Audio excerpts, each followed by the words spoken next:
$14.99.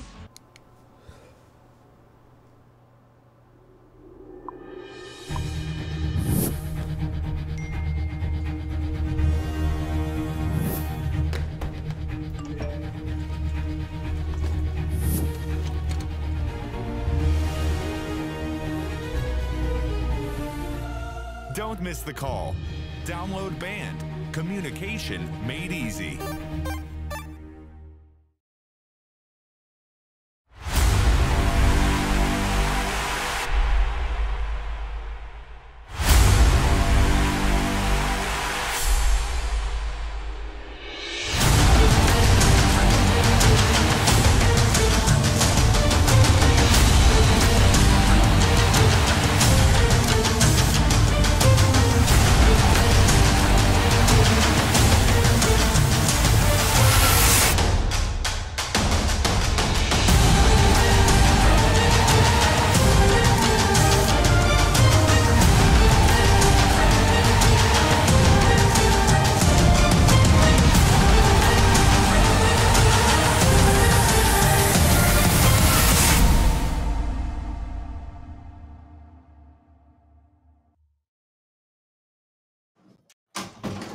Welcome, ladies and gentlemen, to the VIS League, bringing you guys the Vainglory 8. You guys are watching the off-stream match here at the VIS League channel, and this is the off-stream from the main Vainglory 8 League. This is, of course, the official Vainglory League that qualifies you for points for Worlds. And, of course, today we have a very important match where we have one particular team who is in the running for that world spot. So they're coming in here tonight. It's Rogue. They definitely want that spot, but they're going up against Gankstars, who Gankstars, they're looking for their first points to nominate.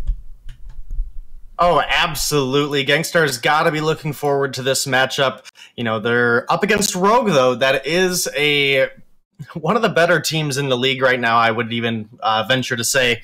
So we'll have to see. Gankstars, I feel like they have a lot of potential on this roster, but unfortunately, they haven't been able to find anything yet. Yeah, it's been a rough season. Putting their practice in. Yeah, so we'll see how they do. Sorry about that, Denominate. We'll see how they do. We're getting into the draft here for game number 1. So let's jump right into it. This Gankstars will be starting here on A side for this first matchup. And again, a lot of implications here. Gankstars, they really need to start earning some points. They are down at the bottom. They're in the challenger zone. They don't want to be in that challenger zone. We'll force them to challenge battles at the end of the season if they don't get out of it. Them and Tempo Storm. And Rogue, the implications for them, it's huge because they are, I would say, very close to getting ready to try to get points for Worlds, especially with Team Solo Mid, having a few rough weeks early on.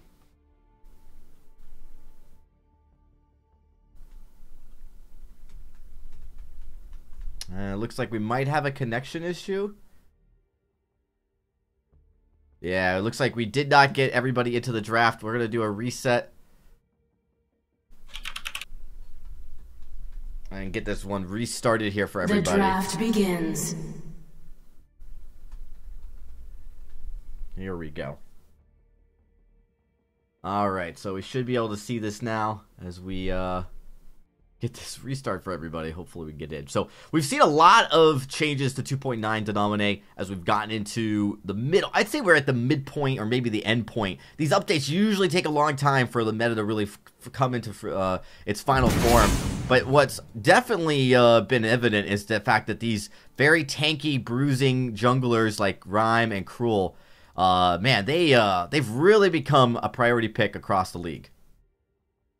Yeah, they have. They're incredibly tanky in the most recent patch. Obviously, the Cruel getting taken off the board early.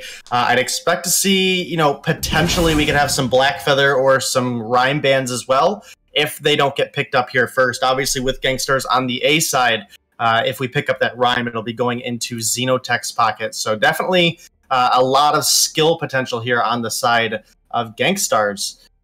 Just have to see what their comfort is. It is the Rhyme. Yeah, they're going to pick that up. Rhyme, a very popular pick, and honestly a priority pick to nominate. As, we have seen him. He's one of the tankiest, hardest to take down, more to the late game. Early on, he's a little fragile. If you catch him out, if you gank him early with a really strong engagement, you could beat him early, but then as the game progresses, It's harder and harder. And so to counter that, Rogue does go with the healer here. Now, Evol on the Lyra, he's a phenomenal Lyra, so this is a great pick.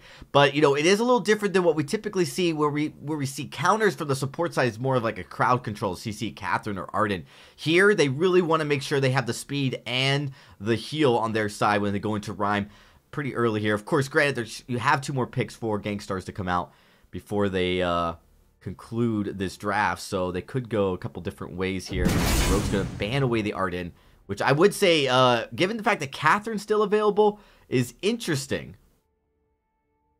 Yeah, it is a little bit interesting. I do like the Lyra into the Rhyme, especially if you can time those Bright Bulwarks correctly. We've talked about it before, Dragon, that Rhyme will upgrade his boots very early on so that he can continue to make those engages, and if you block that boots proc out, then Rhyme really doesn't have a good safe engage, and now a petal gets picked up. So, now, this could be a crystal petal in the jungle. It could be a weapon power lane petal. We'll just have to see what they end up pulling out.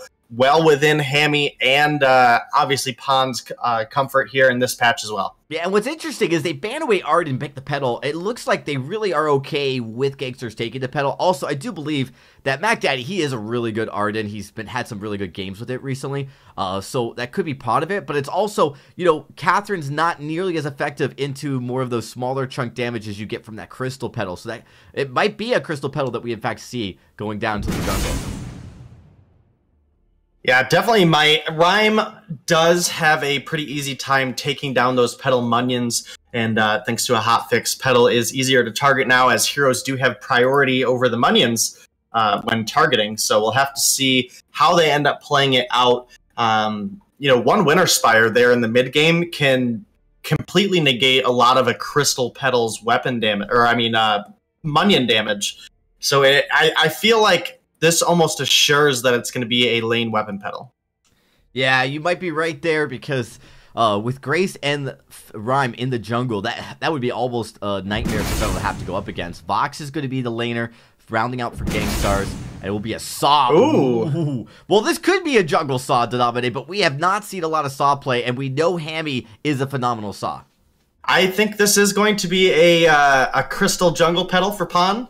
Into the Rhyme, but I think it's really going to be Hammy that walks away with this game. We saw, obviously, earlier the Saw game from Salty Potatoes, Sneaky doing such a great job forcing the lane. Obviously, we talked about it a little bit earlier that the lane turrets do not receive a health buff the same way that the heroes do, and Saw received a 50% of his original basic attack damage buff at level 12 from, I think, 83 to 126. Yeah, it's enormous. So that's huge for a push composition. It really is. So as we get ready... Oh, I just noticed we have Sibs, too. So not Pon, Sibs. All right, well, that might be a factor. I still agree with you, Denominee, that the petal in the jungle against a Rhyme, it's going to be very hard to pull off effectively. But, you know, if you take all your pressure and you push it to the lane, maybe that gives Petal just a little bit of an easier time. With that, though, we are ready to get into this matchup, so let's jump right into the full day and see what we've got here. Gankstars, they're going to be moving through, starting with the rotation. It does look like it's going to be Xenotech starting the jungle by himself. Lulu's going to go straight to the lane. So it is going to be Mac Daddy then. He's going to rotate all the way over to the enemy side, I think. Just puts a little bit of vision. And this is pretty typical day, I guess we've seen really, where these Graces, even after all the changes, they're still very strong, very tanky. Can be very aggressive here. On Rogue side, though, they are double rotating the bottom, or the back juggles, as well as that full rotation with both carries. Mac Daddy better be careful. He's taking a little bit of damage. Yeah, taking a little bit, but fortunately Grace pretty fast, so going to be able to get out of there. And Lulu does have the wave forced up, so that is resulting in Hammy missing quite a few CS actually in the lane, thanks to that minion candy and just how slow Saw is. Now, he does have a fast jungle clear per minion, but then getting back into the lane after when he has all those stacks built up can put him behind a little bit, and we saw it there. You know, normally you only miss out on 1, maybe 2 CS, but that was a whole wave that Hammy just missed there. It is. He's not that far behind. I mean, because he was able to push this lane back up, he's going to try to deprive Lulu just a little bit of farm. Looks like it's doing as best he can. He's pretty even. Of course, Lulu will catch back up once he clears this rotation, but he's pushed it. Hammy's pushed it all the way under turret, and now is starting to chip away a little bit at that turret. And this is exactly what we saw earlier in Europe was just the Saw push comp. They are very effective, paired with the heal from Lyra. Gives that mobility and protection that Saw could really use. You just don't want to get behind. If Saw gets behind at any point in this game, it will be a very quick and fast turnaround for the enemy team. So you got to be very careful. Sibs is rotating up here. We've seen some good games with Sibs to dominate. Sibs has really become one of those more reliable subs. Oh, he absolutely has. Looking back at the Mobile Masters even, Sibs obviously subbed in against Cloud9, and they were able to win. So, I mean, Sibs definitely a great player. And, you know, on this pedal right now with Hammy on Saw, one of his original comforts, feeling pretty good for Rogue as Sibs makes a great escape there. He does. It was a tight spot, but he gets out as Xenotech had rushed down here along with MacDaddy. MacDaddy didn't get the Holy Nova off, so Sibs was able to escape. Had to purchase some boots and use them as fast as possible. Hammy, meanwhile, up in the lane, doing damage on this turret here. He's got it almost close to half health. MacDaddy almost drops down. And Hammy, oh, a suppressing fire comes out. He's back up with his full stacks, but he's got to watch out. Xenotech eyeing a chance to probably come in on top of Hammy. Those Winter Spires, they move quick. Hammy takes a little bit of damage right there from him. As, yeah, they're surprisingly fast how quickly the damage procs on those Winter Spires, Dave. Yeah, it absolutely does, and in big portions as well. And that's really what Gankstars needs to rely on here, is they need, obviously against the Crystal Petal, the Munions are going to be all of her damage, especially once she gets probably, I would say, going to go the Dragon's Eye. It's very easy for Petal to keep stacks just due to her immense range. So I would think, you know, that's definitely going to be something that comes out in Sib's build. So if Xenotech with the Winter Spires can take down those Munions and prevent that spontaneous combustion from coming out, you're going to remove some of the team's not healing. Obviously, they'll still have Lyra. You got to remember that spontaneous combustion has a pretty sizable amount of heal as well, but, you know, we got to get to that point where Xenotech has enough damage to do so. Yeah, exactly. Sibs, he's still racking up the damage. He's got a little bit more than Xeno. Xeno going some of that defense early as well, but they've got a turret already as Heavy blows through, and now they're continuing to push the lane. Nice job by Rogue, able to get in there, get the damage. Xeno just couldn't come up soon enough to protect his turret from Hammy here, and look at that. Hammy takes a little bit of damage, heals right back up, and now they're back for action. Could actually rotate down and clear away Gankstars' front treant there. And now at 4 minutes and 20 seconds, all of these members are going to be shopping here, picking up a few good items. Oh, absolutely. Obviously, Xenotech hasn't really had a good chance to shop yet. He has 1,600 gold in his pocket, sitting on only 2 crystal bits. And then looking over at Sibs, he has a Heavy Prism, he has an Eclipse Prism, and he has 11, almost 1,200 gold in his pocket. So we really see how far ahead Sibs has got himself at this point. Looking up at the lane, Lulu is doing a great job keeping up with Hammy's CS. You know, we expect a Vox to be a little bit behind, and it's more than acceptable for a Vox to be slightly behind of a Saw, especially with his recent update. The Sorrow Blade first item coming out for Hammy, those basic attacks are going to hit like a truck, especially onto those objectives. So if we get Hammy into a position where he gets up to the second turret or there's a gold mine take, they're going to be able to take those objectives very, very quickly, as well as be able to return a lot of pressure onto the side of Gankstars, who've already started to build a little bit of armor for themselves. Yeah, Sibs picks up a Shattered Glass pretty early, 5 minutes Shattered Glass. Of course, Hammy had a 4.5 minute Sorrow Blade. I just wanted to mention that today. But the big thing here is that Sibs, his strategy is just avoid the Rhyme. He's not interested in going toe-to-toe. He's not trying to actually engage the Rhyme whatsoever. Instead, focus on farm. And this allows Hammy to continue to pressure without too much hassle. Now, you see Crucible's proc has evolved, picked that up first, got the kill. MacDaddy's going to be the second to fall, but Fountain came out. It's not going to be enough. Lulu now all by himself, going to have to just get out of there. Xenotech fell way too quickly, and a lot of that's thanks to just how much damage Petal and Hammy are doing right now. Sibs and Hammy combined. And Sibs going to be able to rotate down, finish clearing out the rest of Gankstars' jungle yet again. Again, you know, very few kills on the board. This is Rogue's strategy to dominate, is to get the farm and get out.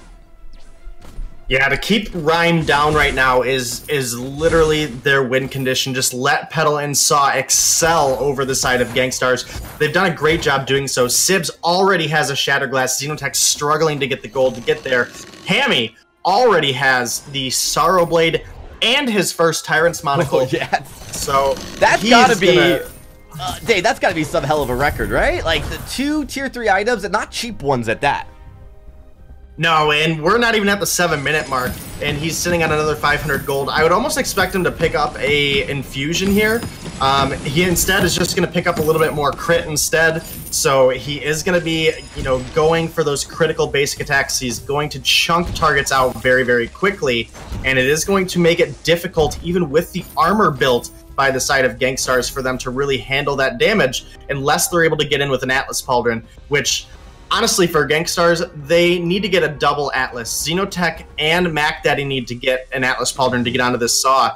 It is a Shatterglass finally picked up by Xenotech, but it's, again, quite far behind for Gankstars at this point.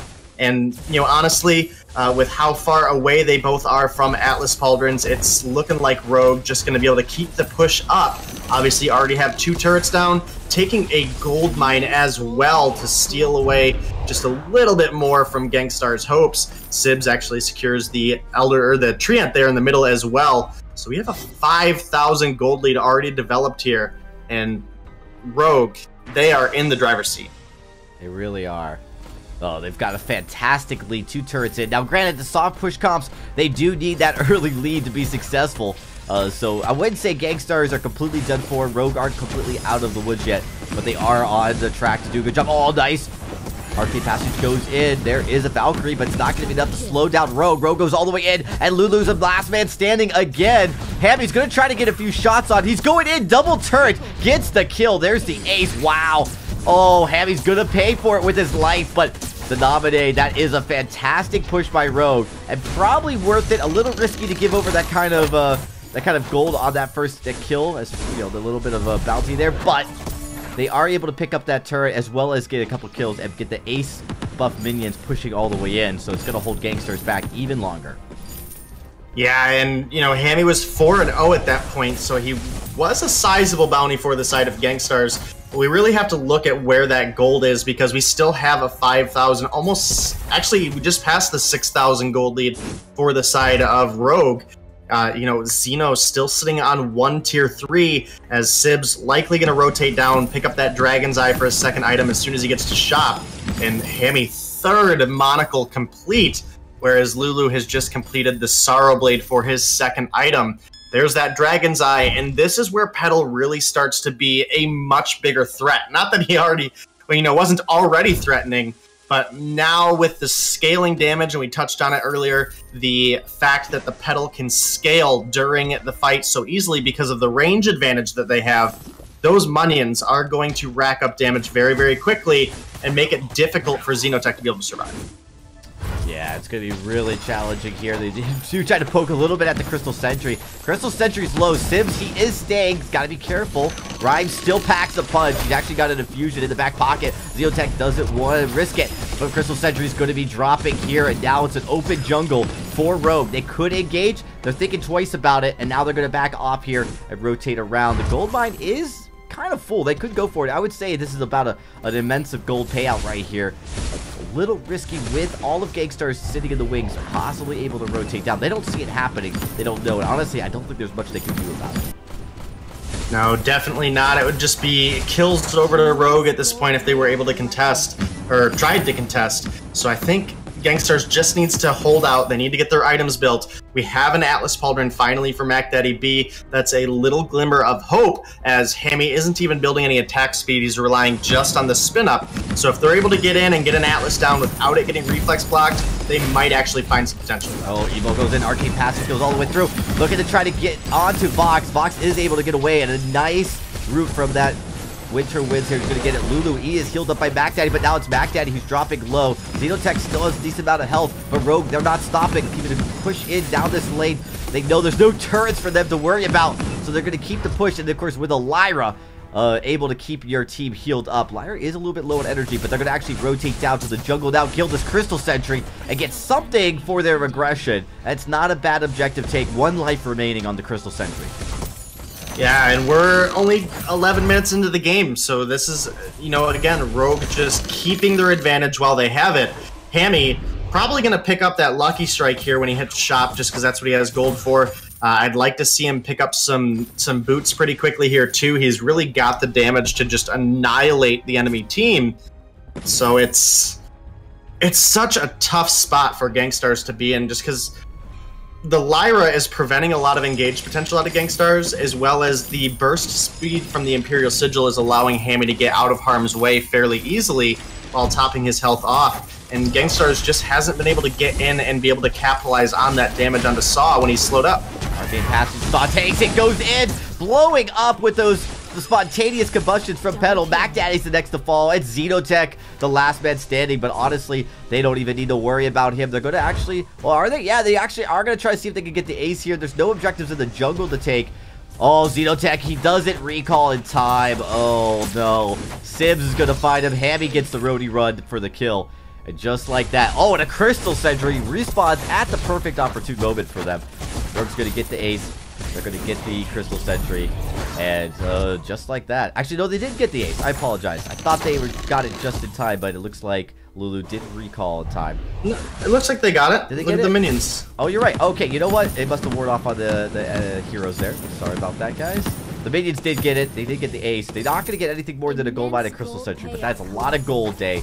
And it also means that after this, they're going to be close to max build as we see them starting to build out. Really, their offensive items were there. Now it's all about the defensive items to be able to ensure that they've got the sustain to last up. We are seeing Xenotech get somewhat close to building that Eve of Harvest, but he's still so far away. I mean, he's really...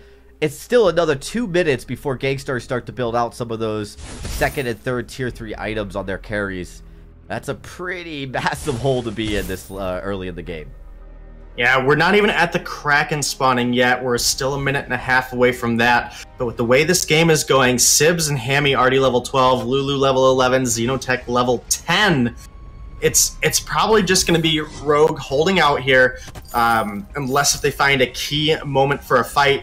They're going to keep the wave pushed up and keep Gankstars back, and then probably turn their attention very quickly onto the Kraken, unless if they find an ace. If they find an ace, they'll likely just push and end the game because of how much damage this Saw does. Sorrowblade triple monocle here on Saw. If Hammy is left alone for any time on these turrets, he's going to be able to chunk them down so quickly.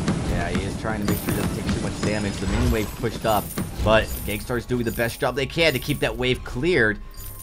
Rogue's going to clear out that wave here. They're not going to be too forward to go in under turret without the minion waves to help clear. So, as you mentioned, they eye it, they think about it, but not willing to risk giving up an unnecessary kill or potentially giving Gankstars a chance to come back into this game. So they are going to rotate stage clear the jungle. They are at an 11,000 gold lead to Naminé here at just 14.5 minutes. And with this gold miner, this could be a 12,000 gold lead very quick. Gankstars has just no answer. Yep, there you go. 12... No, it's still 11,000, but still an enormous amount of gold already. This is just... there's just no stopping them, Day. Rogue is... they're ready to go. But, you know, one of the things that we have talked about with Saw is you gotta be careful to let the game go a little bit too long because, you know, Saw does tend to be a little less effective with pushing as the game goes later. Yeah, but he's got an Aegis now, and that's really his biggest threat is Xenotech, who still only has a Shattered Glass for his offensive item. Looking at the 48 CS of this Rhyme against the Petal, here we go. It's likely going to be a Arcane Passage getting Hammy in. Yeah, there's a roof. It's not going to stop the attacks, the crits. You are going to see he is pretty low in box. He's doing a lot of damage. There's a heal. Oh, Saw goes down. Hammy. Oh, no, that's not what you wanted. But Lulu, he's going to have to take the damage from Petal with no one to back him up after taking the heal. And Rogue do win the fight, but not cleanly. And this is what we talk about Saw eventually as the game goes on. He's easier to counter. He does less. I mean, he does more damage, but he's slow. And as the enemy team racks up the damage, it can be very problematic. Mac Daddy's going to keep the ace from happening here. He is likely going to go down, but not before Xenotech comes up off the death timers. So it's not going to be a Kraken for Rogue to dominate, but they are still maintaining that strong pressure and lead in the jungle. Well, they're starting the Kraken up. We'll have to see if they end up committing to it or not. Sibs. Risky. It's... Oh, I don't know. With Saw coming in, maybe they do want to keep this going. Gankstars are missing Mac Daddy still, so Xenotech going in alone. That might be risky, Day. And it is a flare used, going to spot Xenotech out. And when you know that last fight, what really the problem was that Saul went in the passage alone before, and that's just them turning onto Xenotech. Now they're looking for Lulu, and if they can find the kill onto this box here, it's likely going to be game over. They get the kill. There's only 2 turrets. There's 30 seconds on Lulu, 20 seconds on Xenotech. And here we go. Rogue's coming in. Oh, this turret, they're going to make short work of it. Although, I will say, there must have been some changes because these Crystals turrets are so much harder to take down. As you can see, it definitely took a few seconds there. And with no minions, Rogue have to be kind of careful. They don't want to overextend. Xenotech comes off Death Timer. And now it could be a 3v3 as soon as Lulu comes off in just a few seconds. But Kraken is coming down, and he has only 1 turret to get through. Rogue have surely got this game in the bag. Yeah, it's definitely looking that way. A beautiful Bright Warlock going to prevent the disengage or the engage from Gankstars, and here we go. Dragon. This could be it for Rogue. Xenotech dropping low. Back Daddy holding Nova, gets Hammy stunned up, but he's going to go down. It's going to be Xenotech. Back Daddy's still alive, but he's being chased by Sims. Doesn't get away. Oh, just barely. Into the Sanctuary they go. It's going to be Kraken now wailing on the turret. Oh, Hammy does get the kill onto Lulu, so he's going to be a trade, and now it's Evolved Sims. They're going to get the win and the game, and Rogue taking 1-0 to Gankstars. Yeah, Gankstars put up a reasonable fight there. Obviously, it was Rogue that took the very early on advantage, which made it very difficult for Gankstars to get the scaling the way they wanted it to. Rogue, again, I don't know if anybody's really surprised about this outcome here. Rogue has been looking like one of the better teams in the entire tournament. Up there able to compete with teams like Tribe, Cloud9, TSM. So I think they've got to be the crowd favorites right now, but I'm sure we got a lot of people out there still rooting for the homegrown Gankstars. They've been around so long. I think everybody would really like to see them get out of the challenge battle zone. They can. I mean, it's a crazy fight right now. Team Solomon is in first place with 22 points, but there is only 4 points separating Team Solomon from third place Rogue, with Cloud9 sandwiched in between them right now. Cloud9 set. They don't really need to get first place, but they've given up a lot, of course. Now, within striking distance is Nova, and you do have Tribe and Hammers all as well, somewhat within striking distance, maybe about 2 weeks off from 2 good performances to back it up. But Rogue's right there. 1 week is all Rogue needs to get that first place, to be able to get in there. So this is a very important matchup for them. This is really critical for them to be able to, if they can secure a lead over Team Solomon this week, to start talking about their world bid in a more serious manner, as they're just so close to be able to get that bid here. We're going to take a quick break, everybody, but when we come back, we'll be getting into game number 2 between Team Solomon, between Gankstars and Rogue here. Just a few minutes, everyone.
$14.99.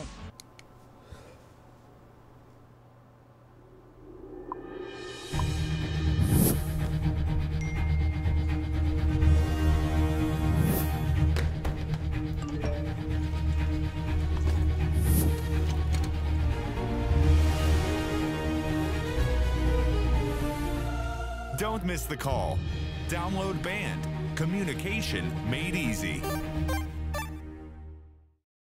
your career's on the line. Yeah. All right, guys, welcome back. We are getting ready for our second game between Rogue and Gankstars. Rogue with the 1-up lead and moving to A side, in fact. So we're going to jump right into the draft here, guys. The draft begins. We got here is Gankstars will move to the B side. Rogue now taking the A side seat. Looking to get in here and make a big statement. 2-0 in Gankstars would be no easy feat because Gankstars really has improved every week. We talked about last week. There were a few moments in the games Gankstars played last week. They were very close, but they weren't able to get the victories, and so Gankstars still looking for their first win here to nominate. Celeste ban. That's an interesting first ban. Must be directed at Lulu, and we do know he loves his mages. Not sure if I lost the nominee. He should be back here in a few seconds. I was taking a drink of water, sorry. Yeah, you know, Celeste, definitely one of the heroes that Lulu is really known for. Scarf, obviously the other crystal mage, very good for Lulu as well. But we've also seen him play that Blackfeather with some pretty good success as well. So with Blackfeather the way he is in this patch, I almost think if you are Rogue, you have to consider, okay, if we take away the Scarf from him, there's an opportunity he could still play the Blackfeather, but it's a first pick petal coming out of the side of Rogue, and I think they're making a statement here as well as providing themselves a large amount of flexibility. Yeah, they really are. I mean, this is interesting, this petal pick. I don't know. This is a fascinating decision by them. Of course, with no rhyme, I think it's not as bad, but you've got a few other heroes that go with there. Alpha's another one, like, right? Like, Alpha can get the sustain, get on top of you. We know Xenotech can play Alpha. He can play everybody. I don't think the issue is going to be who Xenotech plays, but in the lane, Lulu has been struggling this entire season. Yeah, it is a Arden picked up for Gankstars, and the Lyra now banned away. So obviously, Evol, you know, a fantastic Lyra, not wanting to give that one over. Now up to the second ban here. This is kind of where I think Gankstars looks, okay, we probably should take the Scarf off. Lulu's known for his Scarf. Scarf is pretty good into Petal overall. So I think it's definitely something they need to consider. Maybe not something they, you know, have to do.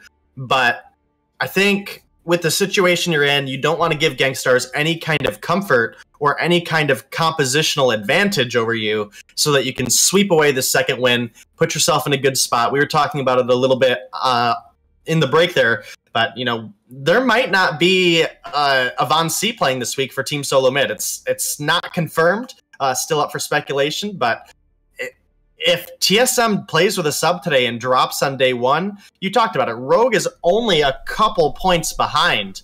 So this could be a good opportunity for them. This could be Rogue. Dang. Uses almost all of their time right there to, I mean, all but 3 seconds of their bonus time. That means they're going to have to rush to this draft. I don't know if they were taking their time thinking about it or they just forgot to lock it in. But now they're going to be a little bit under the gun here. And you're absolutely right. Rogue, a victor here tonight, if they could get over it, if Team Solo Mid do not win, which I don't know if we can confirm. Although, one thing I can confirm is Nova is up 1-0 over Cloud9 right now. They're on the main channel. So 2 really exciting matchups happening here on VIS as well as on the Vainglory8. Absolutely, Dragon, and it is going to be the Blackfeather. We talked about that for Lulu, and a Kestrel picked up now. So again, right now their composition is full of a lot of flexibility. So depending on how the rest of this draft goes, they could potentially run the Crystal Kestrel in the jungle and the Weapon Petal in the lane. I think it is more than likely going to be a Weapon Lane Kestrel, the Crystal Petal in the jungle. The Crystal Petal just a little bit better into the Blackfeather, I would say. And obviously now with this Catherine, it is going to make it difficult for Blackfeather to make safe engages. He's going to have to make sure that he's using that Rose offensive to try to cancel out on that Merciless Pursuit so he can get into that backline and try to get the damage down. Yeah, absolutely. We are waiting for Gankstars to make their final pick here. They got 10 seconds left on bonus time. It's going to be a Reza, and this is a hero we have not seen a lot of, and of course, we know Xenotech and Lulu, they love Blackfeather, and I'm sure they both can play Reza, so I am excited to see who plays what and how effective it's going to be. And Vainglory8, we've only seen Reza a few times, right? It'll be Xeno in the jungle on Reza. Yes. In the past couple weeks, we've actually seen a lot of Reza, especially with T-Tigers has been one that's really liked to pull it out. We've obviously seen Status pull it out as well. And then I Love Joseph on Cloud9 has pulled it out a couple times as well. So we have seen Reza, and we have seen it with some good effect. But into a Petal and a Kestrel, that's a pretty rough matchup for a Reza. Yeah, it could be a rough one indeed. We are looking to get into this game, though, just a few seconds, everybody. So just be patient with us as we jump into the fold. But again, the game number 2 could be Rogue's deciding matchup in this series. We'll find out right now as we jump into the fold. Let's get right into it, Day. As Rogue takes here off on A side. Gankstars, they are going to start double carries now in the bottom of the jungle. So a little bit different rotation for what we saw in game 1. Whereas Rogue, meanwhile, they are actually rotating all the way up to the front. Going to likely take the Elder Treant as it spawns. They're going to be spotted out by Mac Daddy, but I don't think Black Feather Reza can get here in time to contend this. So actually, you're going to see Evil clear it out. Wow, that was a fast Elder Treant clear, Denomine. Yeah, when you have both your carries down here and there's no contest, you've got 100% focus onto that Treant. You know, it's a little bit longer, even with all the teams there, because everyone's kind of hesitant of getting that down to a last hit. You know, everybody's willing to go for the last hit, but nobody really wants to put it down to the last hit when the enemy is right there. It is kind of difficult. We usually see teams bounce back and forth before it gets taken. But with Rogue being aggressive, pushing up, and then, like you mentioned, Evol coming through, stunning up Mac Daddy just to make sure there was no contest over that Treant, it was an easy one for Rogue to take. And they're starting this game off pretty good right now. It is a minion candy used by Lulu here in the lane, trying to make it a little bit more difficult for Hammy to clear out these minions. Yeah, the Gankstars doing a good job to try to put the pressure and push these under the current of Heavy, but, you know, one of the challenges is that, you know, you are talking about all the Sibs. Might have got caught out by Mac Daddy of all people. You can see Sibsy is pretty low, so he's got to be careful. Early game Arden does pack a lot of damage and defense, so he could be really a threat here. In the jungle, meanwhile, Xenotech does get that Elder Treant, so he's going to get a substantial amount of heal. And with Mac Daddy rotating down, maybe they're going to go in for the attack instead. Going to finish farming. So another strategy here, Zibs applying the same as game number 1, is not looking for fights, just for farm.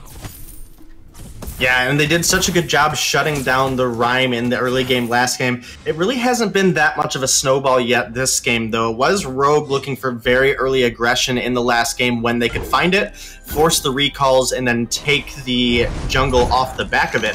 And Xenotech a little bit faster than the Rhyme, maybe not faster clear, but as far as his movement, you know, when they were able to catch the Rhyme out before, he didn't have a way to escape. Now on this Reza with the Troublemaker, it is a little bit more difficult to follow him. You can jump through walls, you can obviously just create distance, and if Petal uses that trampoline to commit after the chasing down after the Troublemaker, it could be Sebs jumping into a risky situation if he doesn't know where the rest of Gankstars is. Absolutely. Because Rogue, they do have a slight lead, but it's nothing like what we saw in game number 1. It's actually fairly close. And this does help the side of Gankstars. You know, if you're a Gankstars fan, you want this game to stay close. Black Feather does get a substantial power spike. Really defensive comes on, as well as when he can overdrive his on point. So at level 6 and then again at level 8. Sims, he botches the jump over the wall, but does eventually rotate up. Gankstars gonna have to complete already. Just comes in for a quick second, and then ducks away. Rogue going to keep applying pressure, pushes up in the lane. But there's a minion candy, comes out from Gankstars to try to slow down this lane pressure. They don't want Rogue to be able to push it to their turret. Ball taking a lot of damage from the team. On point, really touching the Hammy and Sibs. Yeah, doing a good job. And there's, you know, hasn't been a death yet. Both of these teams dropped very low. Xenotech actually coming over looking for Sibs, who used the flask. Now Xenotech's going to get caught in a bad position here. He is. Evol does stun him, but Sims isn't able to follow up fast enough. So they're not going to be able to get the kill. It's still 0 kills for both teams at 4 minutes. A complete opposite game from what we saw as far as just pressure and the objective taking. Right now it's pretty even. Just a slight gold lead going over to Rogue. Gankstars is able to continue to farm up, and not nearly as concerned as they would be from game 1 here. In fact, this is looking very strong, good for Gankstars. They're keeping this exactly even. Yeah, they're doing a good job doing so. It is going to be about the mid-game for Gankstars. I think once Hammy gets a full build online, it's going to be very difficult for Xenotech to get in and make the engages that he wants. He's still quite a ways away from the Aftershock. You know, it's kind of something that we see different players do different things. He has gone the Stormcrown route for the clear. The other option is just get right into your Aftershock so you can find the team fights. But this does allow him to more safely farm his jungle. He is going to clear it quicker. He's not going to have to worry about Sibs coming over and stealing the farm the way he did last game. So I think this is a very smart decision from Xenotech. The Serpent's Mask coming first out of Lulu here is going to allow him to have that additional sustain in the fights, as well as it's a decent chunk of weapon power. It's not a Sorrow Blade, but it does allow your Execute on the Faint of Heart to deal a lot of damage the lower the enemy has gone. So his next item will probably be looking towards a breaking point, and then later on in the game, if we make it that far, should be looking for a third offensive item, likely a Bone Saw. Well, we could have a fight right there with the lane. All three members of both teams here looking to engage here. Evolve the bottom side, Lulu jumps in as they blow up Sibs. Pedal is down. Hammy's gonna have to back all the way underneath his turret. Try to get some poke damage here. And now just gonna be happy enough clearing out the lane. Wow, the Execute from Lulu doing some work already. And this is one thing that Gankstars has, is the burst. They can jump in on a hero and burst them down. And you're gonna have to be careful for your Sibs with no defense at this point, just a Shatter Glass. He is very susceptible to that strategy from Gankstars. Could actually, if he's not careful, go down quite a few times. So nice kill, and that's actually a first blood kill too, Denominate. Gankstars picking up a decent amount of gold to actually take their first gold lead of the series. Yeah, and that kill did go on to Mac Daddy, so a little unfortunate that, you know, it did go on to one of the captain instead of one of the carries. But, you know, in the situation Gankstars in, they're just going to be happy with the first blood regardless of who it went on into at this point. Xenotech has completed his Aftershock, so he will provide a lot of burst damage, you know, once he uses that Scorch and then gets in and actually procs that Firestarter. That goes off at the same time as the Aftershock proc, so that's a big chunk of damage Xenotech's going to be able to do very early on in these fights, and we're going to have to see Sibs can honestly help the team in this case. He has the Spontaneous Combustion available. He can heal up a lot of that burst that Reza provides, which is going to keep them a lot safer from the Blackfeather, who has the tier 2 armor and the heavy steel in his pocket. So he's looking for those long sustained fights where he can find the good solid executes at the end of it.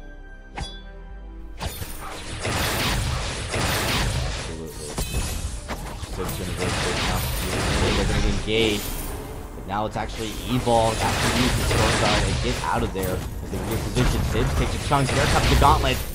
Sibs kind of stuck. He's just going to have to take the stun and try to get away from Lulu. The Execute, but they might have stunned up Lulu. The same Sibs, he was so close to going down. Xenotech now under turret has to back away. They all rotate down to the bottom of the, or the top side of the jungle. Bottom side of the lane, and Rogue, one shot, one kill, just misses Lulu. That was close. But Mac Daddy might have been fouled out. He goes down, Pedal chases, and Xenotech's there to be chased too. Does he get, but Xenotech turns it around and gets the kill. And now it's actually Evol running away. Xenotech on Reza, really surprising Sibs here. The pedal pick just not working quite the same, and it's actually going to be 3 men laying siege into Rogue's first turret. They might be able to get it. Hammy's a little low, Evol's a little low. They don't want to go down. Oh, Hammy almost takes an Execute damage from Lulu, but then gets away just barely. And with the first turret, Gankstars are in this game. Yeah, like I said earlier, Gankstars does have the mid-game spike over the side of Rogue, so they really should be winning out on these fights up until the point that Hammy gets a third offensive item on line. That's kind of where Rogue's going to start to be able to be in a situation that they can come back. And we're just not at that point yet. So Gankstars needs to keep pushing the aggression. They need to keep a lead up early if they want to keep on top of this Rogue lineup here. Sibs doing a good job, but unfortunately playing a little bit far forward. And, you know, it's not really obviously intentionally forward. There is a lot of pursue out of the Black Feather and the Reza and the Arden. Obviously, that Vanguard can even be used when it doesn't need to be used defensively. If they can get that speed buff just to get the kill, it's definitely worth doing so. And then they can push advantage off the back of it. Like you said, that first turret is down. That's a good first objective take for Gankstars. And this game is looking quite more even than the first game did. Oh, even, but almost with Gankstars with 1,000 gold lead. It's actually them with a bit of a favor here. They are going to get away some of that gold from Sibs as they take the Treant there. A little bit of counter jungling, a little bit successful counter jungling, something we really didn't see at all from game number 1, as Gankstars really had to play from behind. Now they're going to rotate up to the lane. Hemi and Evol are going to back off. And just right now, a little bit of a slow pace to everybody's game there. A lot of vision planning, trying to just get an idea of where everything's at. But actually, Evol, he might have gotten caught out. He's going to have to use his Crucible, but actually, uses his Storm Guard instead. Say does not have a Crucible yet. No Reflex block, so my apologies there. But now they're just looking to reposition, come back in. Evol, he did use his Flask, still has it. In fact, still is handy. So it does provide them a little bit of barrier and heal in case they get caught on. Gankstars happy enough to just apply pressure and then move back up to the lane. And they're pushing this lane up to dominate. And they will be starting to do damage into this second turret. Yeah, they're definitely looking to do so, but Rogue is all 3 back in the lane, so it's not going to be anything but a forced wave. But what this does do is it requires Rogue to now clean out that lane pressure, and Xenotech and the crew can start up the gold mine. But Rogue, they're down here and ready to go. Whoa! Oh, Rogue going in. They are going to steal away the gold miner. And now Evil, but Evil drops. Of course, both Hammy and Sims are high health. Can they get a kill from it? Oh, but they're dropping way too low. Nice Crucible to keep Mac Daddy alive, and it's Hammy by himself. He tries to dodge away, tries to be cheeky. He's going to find Mac Daddy, but he goes down. And just like that, Gankstars, an ace, as they look to push in. This is huge. Likely they're going to get an objective from this Denominate.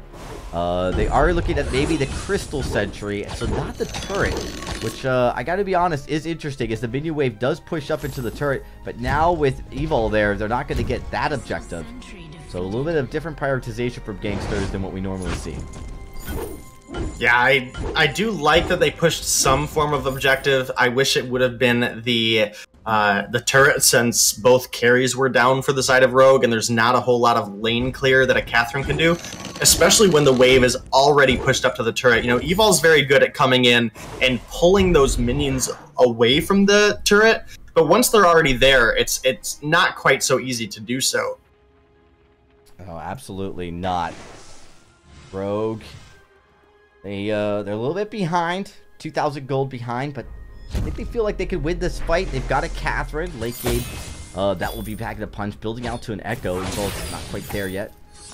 They're, you know, like I said, a couple thousand gold behind, so they really can't get to max build before Gankstars.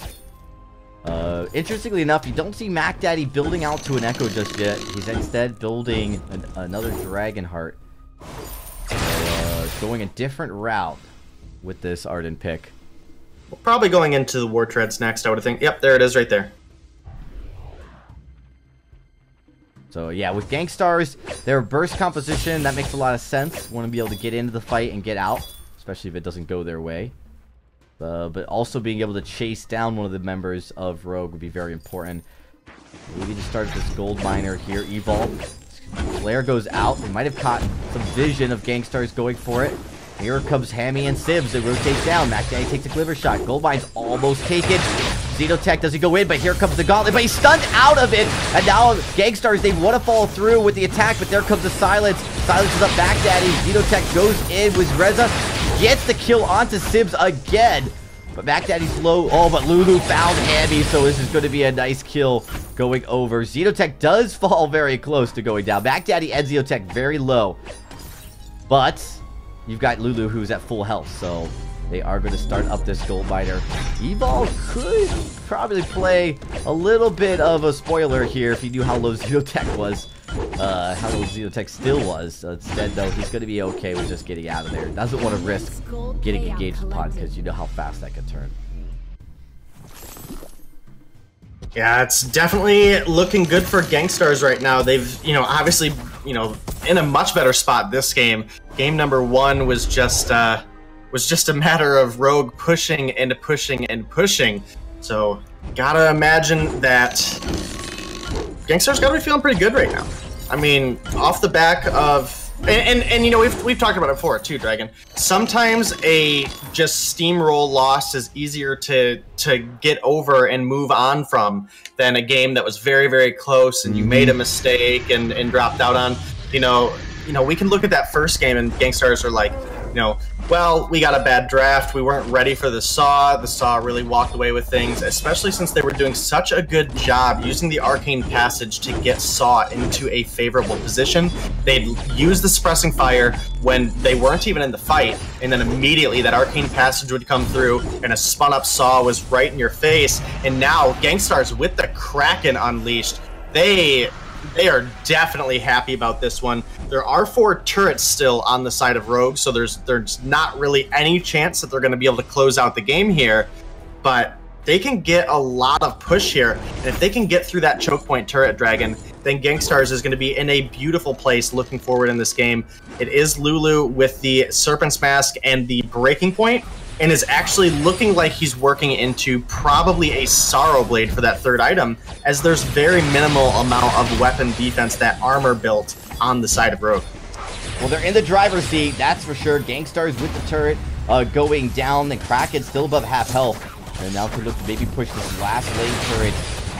Can Rogue stop them though? That is the question. Mac Daddy had taken a little bit of damage. He is low. We'll see though, he still has Gauntlet in the bag. So pull that out. The turret's getting low, so he might be pulling it soon. See if Rogue is ready to go. One thing, Hammy is low on energy. That's going to be something to keep in mind. They get the last lane turret, but Kraken drops, so Gankstars is going to be happy taking that gold, taking those objectives, and then satisfying themselves with some additional jungle farm. That's going to be a lot of items coming up here from Gankstars, and look at just like that. Lulu's going to infuse, Reza with Aftershock and a Dragon Eye going to infuse, and a lot of defense as well. So they're definitely Gankstars. They're in a great spot, but they do need to be careful. Both Sibs and Hammy are building more offensive items as we speak. In fact, Hammy just finished 4 tier 3 items. So yeah, he is a little bit squishy. Needs to be careful not to get caught out, but should be able to pack a lot of damage if he can find it. And finding the damage is definitely the point that we're at. Both of these teams easily capable of pulling a win together in this game. It is right now a 3,000 gold lead for Gankstars, as well as 6 kills, but that could change at any minute. Hammy does have his 4th offensive item online.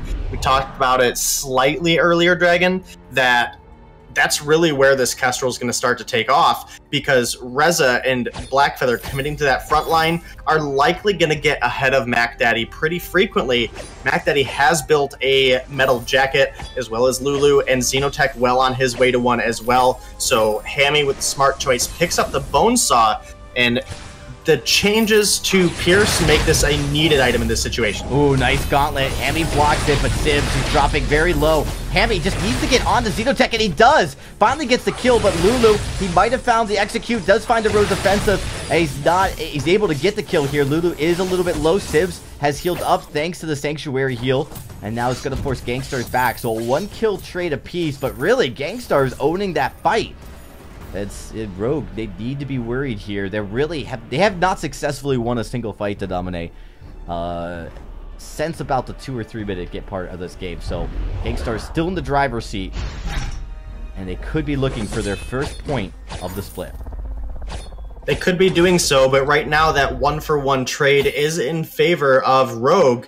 Even though it was only a 1-0-6 Reza, it's still a situation where Rogue takes a win in that 1v1. It's keeping Gankstars from continuing the kind of push that they've had throughout the past 14 minutes of this game. It has looked all Gankstars, but now Rogue finding little advantages here and there. Yeah, just a little bit. As they are trying to find some way, and actually I'd say that's probably some glimmer of hope. They need to be able to keep Gankstars back. Now they are rotating in, and they might be finding Gankstars taking this Kraken. Let's see if it's too soon. In fact, Kraken's only at half health, but here comes the gauntlet. Oh, but stuns up again. Evil has done such a good job, and now Mac Daddy, he's very low. He's got to watch out. Kraken's still doing damage and is at half health. Lulu's thinking about coming in, looking to go in, moves over, gets over the active camo, but stuns up by Evil, and then it's Xenotech gets blown up. Now it's Lulu finds the kill, finds lost the words there for a second, but gets oh wow, finds another kill. Now it's just Evil. Can Evil kill Mac Daddy and Lou? You've got a Crystal Sentry here to help. And Lulu's gonna have to get out. Mac Daddy's dropping very low, but he's going to escape. And it's just Evil left with 2 very low Gangstar members. And it's assassination was the word I was looking for. Denominating. My goodness, I couldn't find that word. But Gangstars, they did a good job there. It almost went the way of Rogue. So close, just not able to find it. And now with that heal coming onto Lulu, Evil better be careful, because he's going to have a very scary, very intense Lulu on this Black Feather trying to get the kill. He's not going to give up the ace, but he is going to go down here as... oh, 1 shot, 1 kill comes out. Only finds Mac Daddy. Yeah, but it didn't kill him, and it was actually enough time for Mac Daddy to go ahead and kill Evil. And now it is Rogue down their captain for 35 more seconds. And Gankstars could potentially look to start up a Kraken here in just a second. Mac Daddy and Lulu have recalled to top off their health. Yeah, Xenotech obviously very healthy down here as well. Going to do a pretty sizable amount of damage to objectives with the Storm Guard still in his pocket, as well as this Aftershock. They're going to go ahead and start that one up. And I don't know if Rogue is going to be able to make it down here in time. They don't have any vision, so they are relying 100% on a miracle 1-shot in 5 seconds, if it's even up in time. And Gankstars, with only 2 turrets to push, could be looking for their first point in this entire season, and that would be a huge morale boost for them. Yeah, they have not had much success, and of course against a team like Rogue too, who no doubt has been one of the top teams. Now granted, you do have a substituted, but he's been playing about as good as any sub has ever played here in the Vainglory8. So it's still a very, very formidable roster on the side of Rogue. And Gankstars, if they could get the victory here, can really feel proud about this going into the next 2 weeks. Again, they sitting there pretty low, would love to be able to get out of the bottom 2 positions to get out of challengers. Of course, that's a pretty steep uphill battle. And not only that, winning this game alone won't do it. They need to get a victory here against Rogue completely in the series to start that process. Kraken down, taking a little bit of damage, but it's still pretty full health. As we see Rogue looking maybe for the attack. Going in, double silence, blows up. Reza, Zeno's down, and Mac Daddy, he's very low. Lulu's done a good job at getting the damage, but instead, Mac Daddy gauntleting defensively is going to allow Rogue to just focus on the Kraken. And I'm not sure if Gankstars should stay in this. This is super risky. They don't want to give up an ace, and they don't want to let Rogue get back into this game. But it's Lulu who's just sticking around, looking for absolutely anything. They're going to get the first turret here by the Crystal, but Kraken's going to go down. And now Gankstars are going to evacuate. They don't want to give up any more than they have. Lulu, he's really done a good job on this Black Feather. He is one of his signature heroes, and one that Rogue is going to likely have to respect as we go into Game 3. If we go into Game 3, it's, you know, yet to be decided. Anything could still happen.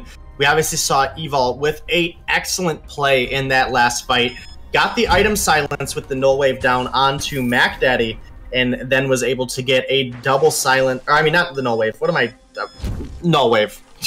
Got the blast tremor down, which prevented Mac Daddy from, you know, being able to use the fountain, use the crucible, and we saw Xenotech drop very early on in that fight, because again, when the Reza commits to the front line, even though he has the metal jacket, the bone saw from Hammy scales up very, very quickly, and then those glimmer shots will just punch right through that armor.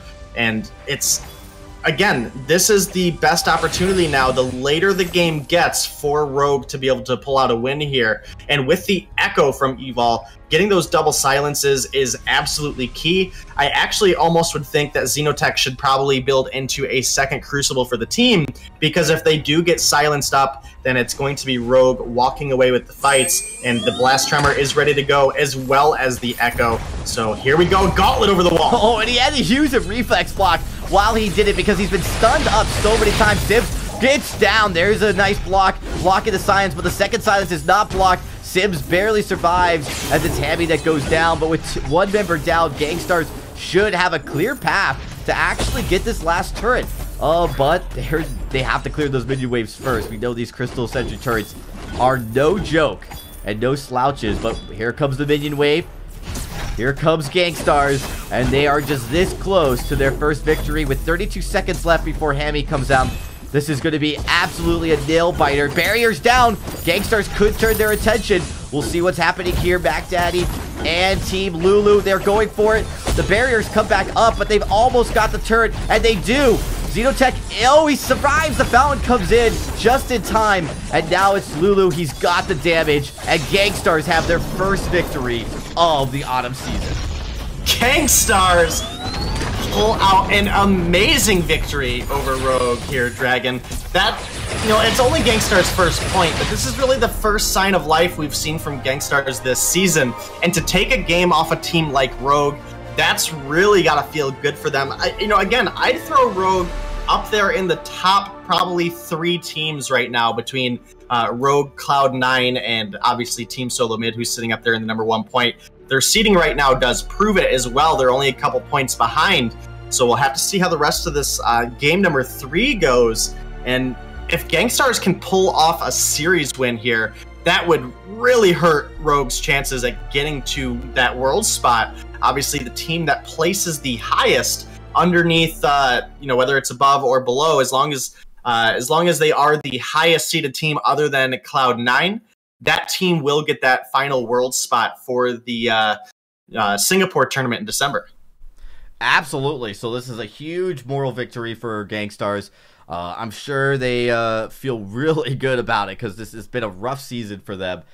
But they do get the victory here, so we'll be getting ready for game number 3. We're going to take a quick break, everybody, but when we come back, game number 3 will be ready to go here, so don't go anywhere, folks.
$14.99.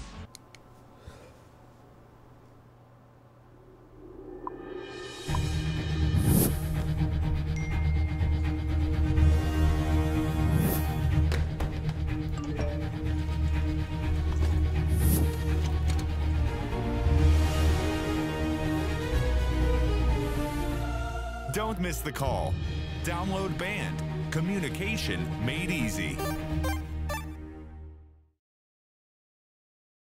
Hey, welcome back, everybody. We're getting ready for game number 3. This is an exciting one. Gankstars win their first point of the season, and now they are looking for a chance to get their first series of the season. And who would have thought it'd happen against none other than Rogue, one of the top teams in the Vainglory8. But we're ready to get into the action. Let's jump right into it, Denamine, as game number 3 takes place here.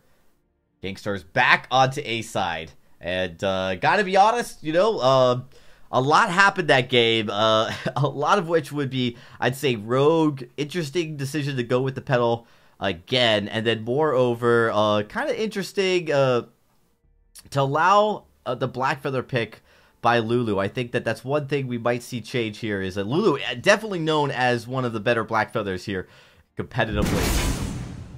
So we might see a ban from it. Of course, right now, if they were to ban Black Feather, they banned the Kestrel instead. Definitely a signature pick for, I think, basically every competitive player in Vainglory. Yeah, Kestrel's in a really good spot right now. Those glimmer shots do so much damage with the changes to the way that armor and shield work and the base armor and shield that heroes have. So definitely, I feel it's smart to take that off.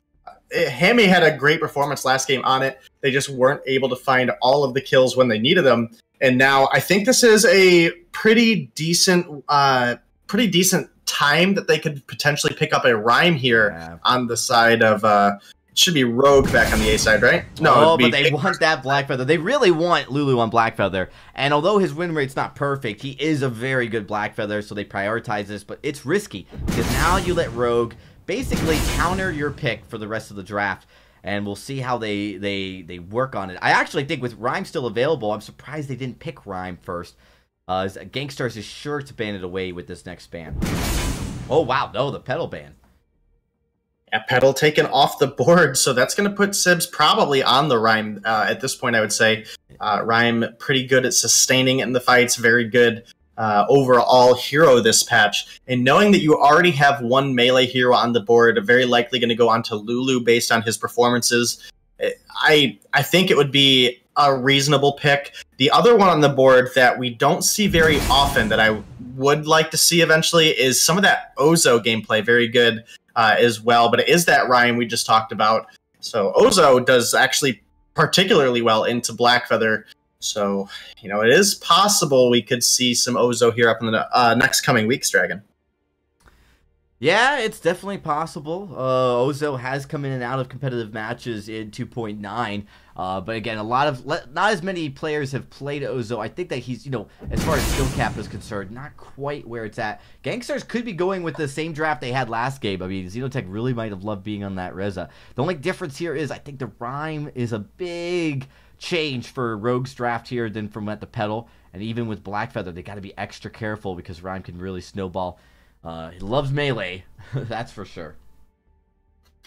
Yeah, he definitely does. I think it would be smart for Gankstars to pick up a strong crystal jungler here that isn't melee, that can really try to outpoke the Rhyme.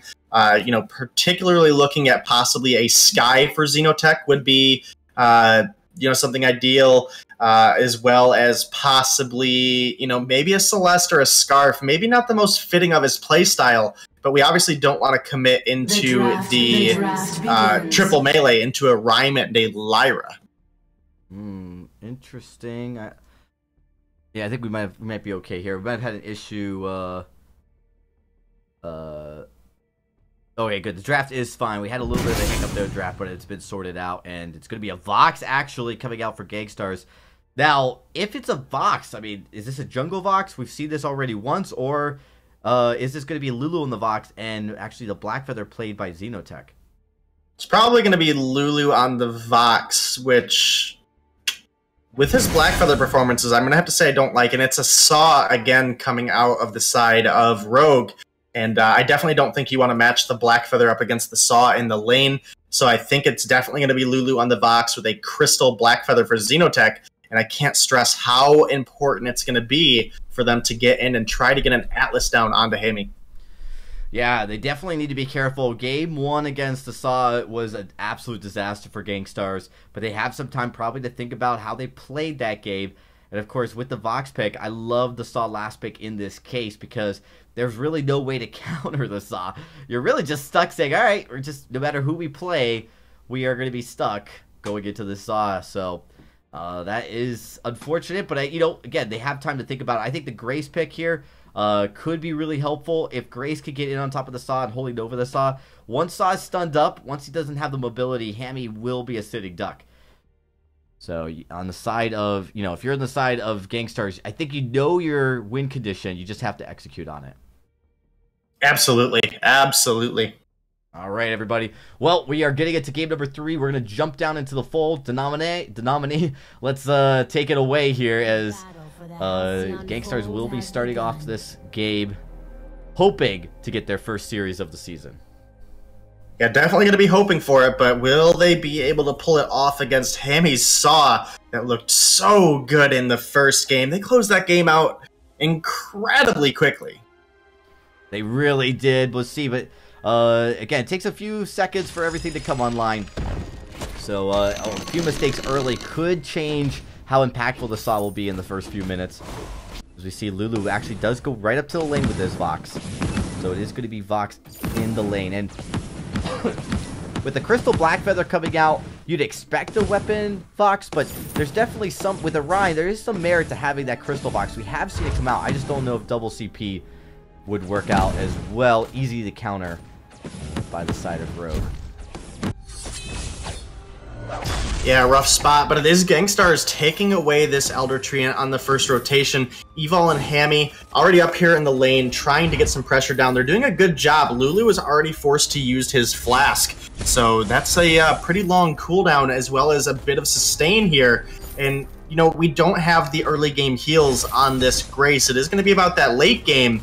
And if Rogue just takes this Saw and Lyra and just put... I mean, the mini candy's already popped. They're looking for turret damage already. They are laying into the turret, as you can see quickly. Now, Hammy does get the sigil, but oh, here comes Blackfeather. On point lands, but Xenotech is quick to retreat. And this turret, Denominate, is starting to approach half health within the first minute and a half. Now going on 2 minutes here, and Hammy's not backing off. Meanwhile, in the jungle, Sibs, he is going to look to possibly get a tree. Nothing there, so he goes back. Xenotech, oh my goodness, Lulu, he's so low. One more attack will do it. Evol gets first blood.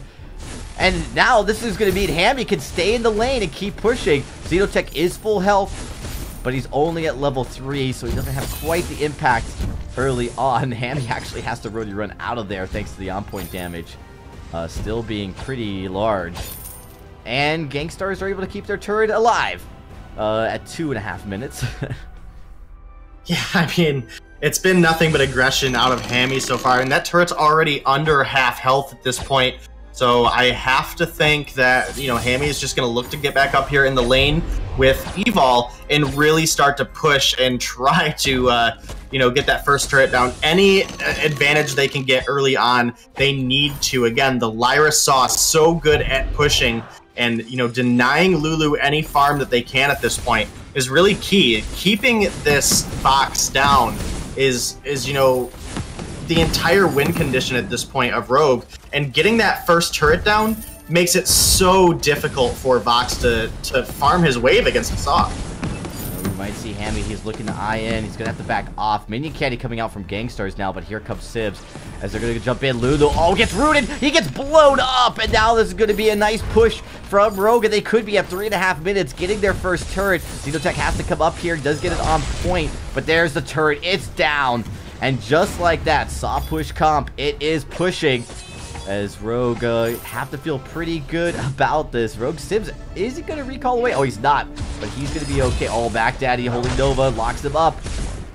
Yeah, I think Sibs not realizing that there is a scout trap right there, giving away that he was recalling right in the bush. Sibs might be giving up a trade kill here. This is going to be very close. Yeah, it's going to be very close, but Sibs, will you make it out? Oh my goodness, and Mac Daddy is the one, as well as Lulu, that are hurt on the side of Gankstars. They're going to have to back off. Xenotech doing a good job this game as far as his CS goes, keeping up with Sibs at this point, getting pretty close to that Shatter Glass for this Blackfeather, which is really going to be needed for them. They need that huge amount of poke so that they can start off the fight on their own terms. But we saw how potent the Arcane Passage as well when paired up with the spun up Saw that Rogue is able to pull out. So those are engages that we're going to have to be wary of from the side of Gankstars.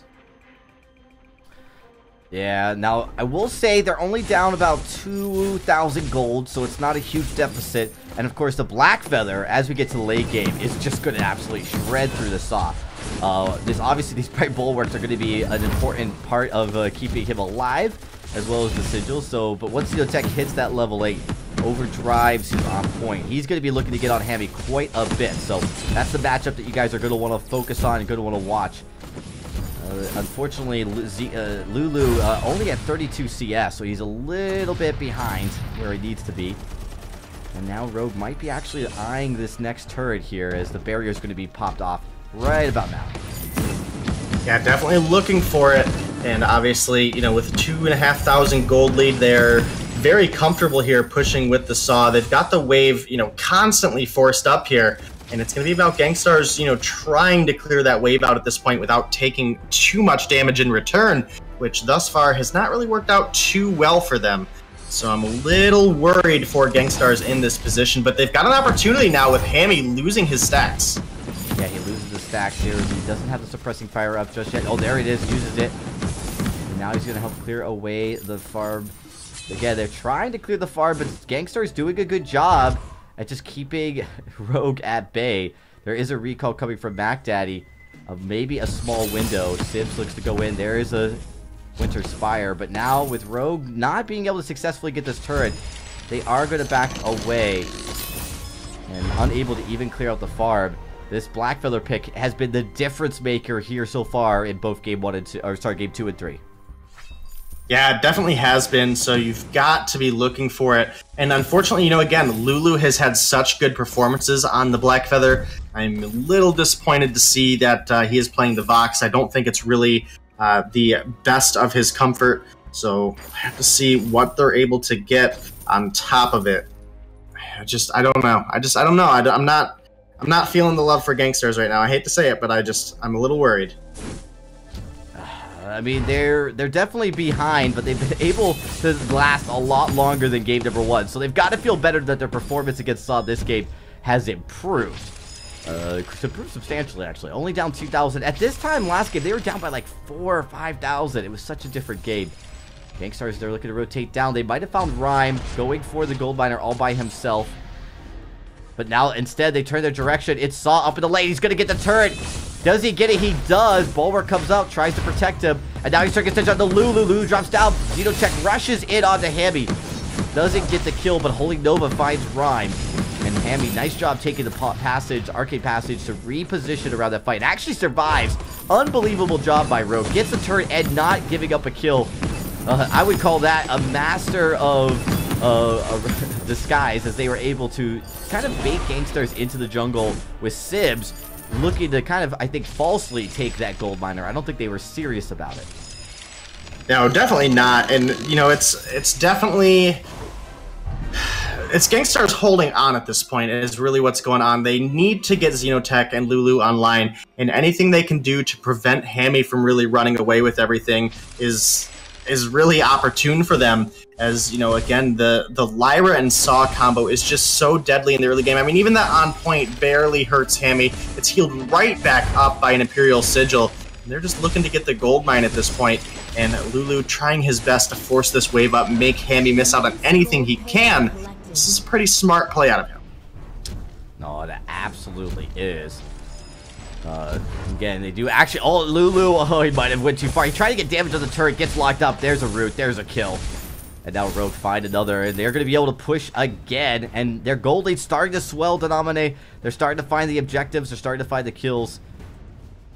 Starting to come easy for them. They're going to swing down and take out a Crystal Sentry before rotating back. So there's still one more Crystal... I'm sorry, one more lane turret alive here for the side of Gankstars. So, again, we talked about... Compared to game 1, this is a completely different game.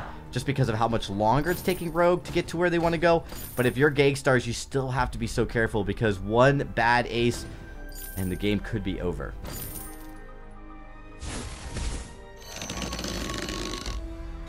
Yeah, still the kills go. It's only 3-0 right now, but the kills isn't where the gold is this game. I mean, we're 5,000 ahead on Rogue. They have 2 turrets down. They obviously took the gold mine, and Rogue just constantly keeping up the pressure. Hammy does have a level 8 infusion as well as Sibs, but he's a little ways off still. He's going to have to rotate down to the shop now so that he can try his absolute best to get the monocle online. Once that second monocle is available, they can really start to look for so much more aggression. Absolutely. Rogue looking to push it. There's an arcade passage right on top.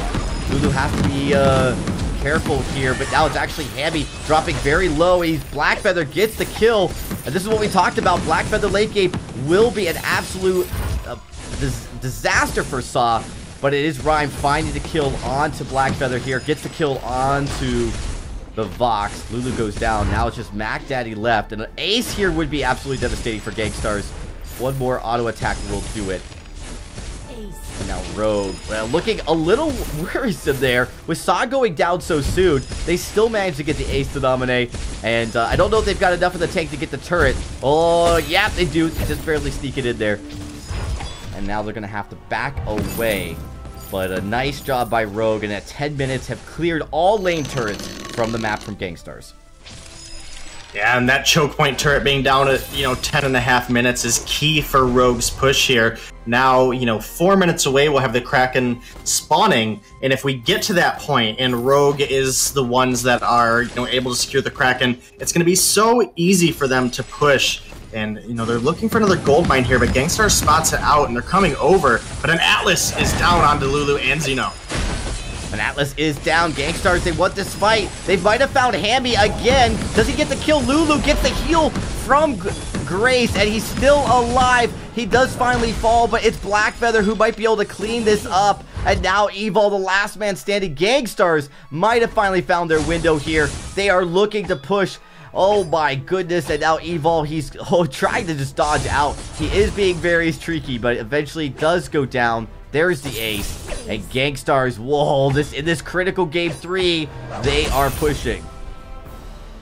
They are, and they found a key fight there and are now going to get the first turret off of it. This is going to swing a little bit of gold back into their favor. It's only 600, but to close the gap by anything at this point is really what they need to be looking for. I mean, that was a almost 7,000 gold lead for Rogue a minute ago. They swung the fight around. They found the first turret. The gold mine did not get taken, so that's, huge as well. Rogue didn't get that additional payout, and Gankstars, they are still very much in this game. They really are. They're coming back. Coming back, looking for an opportunity, and this is scary. You never want to get behind when you're the Saw, and although the gold and the objective still favoring Rogue, it could quickly slip away. I would be actually very worrisome if I was Rogue. You cannot risk giving up another kill. Hammy's really been the one that's falling every single fight. Now, he doesn't have that 4 tier 3 item yet. Again, we're talking about a pretty sizable difference between game 1 and 2. I'm sorry, game 1 and 3. The Saw. But taking a look, they actually are looking to try to get this last gold miner here before Kraken spawns. Gankstars is coming, though, and they were able to fend off that last push. We'll be able to do it again. Nope, Saw's going to get that one. And Rogue keeping their lead. And now this is where the Arcane Passage is probably going to come out. Hammy is spun up. Those stacks are falling off at this point, and it's not looking good for Rogue's Engage. Gangstar is doing such a good job right now. They really are. I mean, position-wise, of course, they have such a strong Saw to come in, but there's the Arcade Passage. Saw parts through, going in. Oh, rooted up. Lulu's destroyed, but Blackfeather's still alive. He's got his eyes on Hammy. Hammy's very low. There comes the heal onto Xenotech from Grace, but Hammy turns around and finds Grace. Back Daddy drops. Sigil coming out. Hammy's going to heal back up, and finally, Rogue find a fight here in the late game. As Xenotech is going to get away. Doesn't give up the ace, but this is going to be Rogue taking a huge fight. Going to be able to clear out this jungle, take another Crystal Sentry, and they might be able to get poised and positioned here. They really need to make sure they get some vision down and get ready, because Kraken will be coming on the map very soon. Yeah, Kraken coming up soon, and Rogue would be able to take it so quickly. Rhyme is very good at taking objectives because they don't move out of the Winter Spires. And then obviously, if Saw is left alone with the Sorrow Blade triple monocle build that Hammy has, they'd be able to take it very quickly as well. But the lack of defense has also been why Hammy has fallen in the past couple fights. Fortunately, Rogue was able to find the last one, and Rogue cannot lose this series. Dropping this series, it would be, devastating to their chances of moving forward. We were talking earlier that this one good weekend for them could put them in that #1 spot. It could be Saw. He has to go out of the fight very quickly, but no problem. Sims, with that root, able to lock up all the Gankstars, keeping him there. The fight now starting to break out. Hammy's got his stacks up. He's looking to do damage, although I think they're starting to trail off, but now Gankstars, they have to run away. They weren't able to get a kill that fight, and with, of course, a Sigil from Lyra, it's very quick for the fight to turn around and give Rogue the edge. Lulu and Mac Daddy are just sticking around after Xenotech ported back because they don't want to give up this Kraken free. But Rogue, they don't even mind. They're going to start it up anyways, knowing that this could be contested. Here it is. This could be the fight. This could be huge if Gankstars can steal. But Hammy, he's starting to tear it around. Oh, Gankstars does steal the Kraken. And now they're turning their attention onto Sims, onto Ryan. Hammy, he's too low to stay in the fight. He is going to have to back off. Gankstars, oh my goodness, are going to be turning this game around.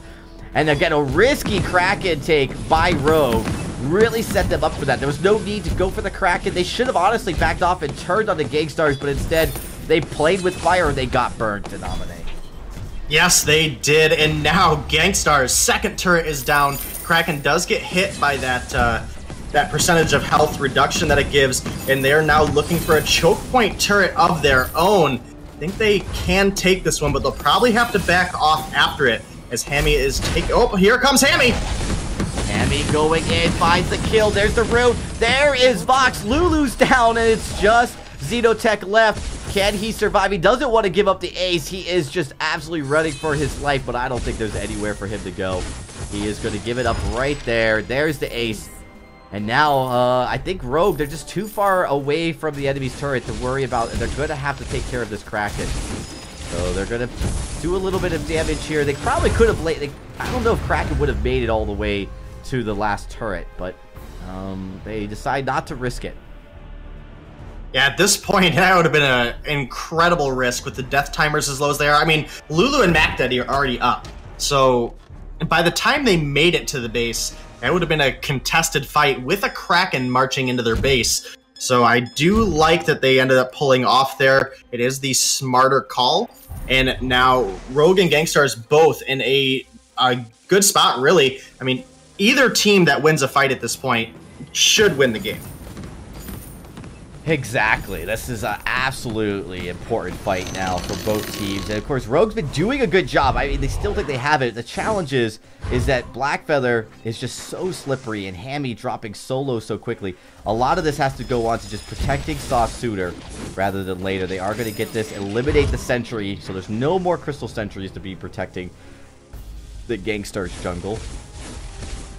And we will be seeing Rogue push this lane up. Again, all in the back of really a careless Kraken take. They didn't need the Kraken at that point. They were winning team fights. They knew that Gankstars was there waiting for it. Just really not a good shot call by the side of Rogue in that case. And again, playing a very risky game. But they are, again, still in the gold lead. And they have a shot at winning this game right here and right now to dominate. They do. Here's the Arcane Passage. There they go in. They look to get the damage. They're turning it around. Xenotech, he drops low. Oh, he's going to get blown up. Survives it, though. And now it's actually Lulu playing a chasing game here. You see Hammy's going to try to get damage on. Just barely does not get the kill. Hammy's going to get healed up by the Sigil. And it's actually Xenotech and Lulu running for their lives. Evo might be able to chase after Lulu here. So this is actually very risky. As low as Lulu is, he could actually be taken out by Evil at this very point. We'll see how Evil handles it. There's an auto attack. He has to use the reflex block. He's just burning absolutely everything. Evol's skin still attacking here. There's another Sigil, gets the kill. Blackfeather now all by himself, but with Kraken up, I have to imagine Rogue's going to rotate down, and they are, to get this Kraken and maybe the game. They definitely could look for it, Dragon. It is still risky. They have to play this push right. MacDaddy will be up in 4 seconds, Lulu up in 20 seconds, so they will have some time before Lulu is ready to go. And Lulu does not have his third offensive item, which is going to be that Sorrow Blade if we ever make it to that point. He's committed so much into defense that he hasn't been able to complete his offense. And I think that's really where they're lacking in these fights. Xenotech does have the Dragon's Eye and the Shatter Glass, and has done a great job getting Hammy low, but they just haven't been able to find the final bit of damage. And Rogue could end the game here, but if Gankstars can find a last fight, they can push into the enemy's base and close out this game. There is so much on the line for Rogue right now, though. There really is. Rogue, they have a shot. 2 turrets left. They've got a lot of damage. There's the portal. Goes on. MacDaddy uses the Holy Nova, but it's blocked out. MacDaddy's low. Valkyrie comes down, but it's not enough to do anything onto Gankstars just yet. But Hammy heals back up with the Sigil. The Kraken is still full health. He's going to plow through this first turret. Now Rogue, they are looking for the last turret of Gankstars and maybe the game. There's the position going on. Hammy drops low, gets out of the Holy Nova, moves in, gets the kill, and now they're turning their attention on the turret. Obviously on the Crystal, the Kraken still wailing. There goes down one. Can they get the kill? They cannot, and Rogue win the series. But wow, was that a nail biter to nominate. It was so close. Played a good game. You really got to give them a lot of credit. Again, I've been saying they've been improving every single matchup. Yeah, they have, but it came down to Hammy and obviously Evil setting up the beautiful plays, the suppressing fire coming out, followed by the arcane passage, got Saw into a beautiful spot, and they were able to push through with the damage and finish that one out. 21-minute game, but Gankstars at least got their first point on the board. It's not the win they were looking for, but they, at least have a point on the board. They don't go down with 0 points. Yeah, this is true. No, they got to feel really good about the results there as, it's been a rough season, so any point you can get at this point, no pun intended, is definitely a feel-good for the side of Gankstars. So, got to hand it to them, of course, as they make it through this rough season. But that's it, guys. That's all for us as we conclude our broadcast here for the off-stream match of Vainglory8 powered by VIS. Thanks for everyone to tuning in. We really appreciate you guys all coming out and checking out the stream. And again, we'll be back next week for week number 3 of the Vainglory8 off-stream matches. Make sure you follow the channel and tune in. We'll be here every Saturday that there's an off-stream VG8 match. Good night, everybody.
$14.99.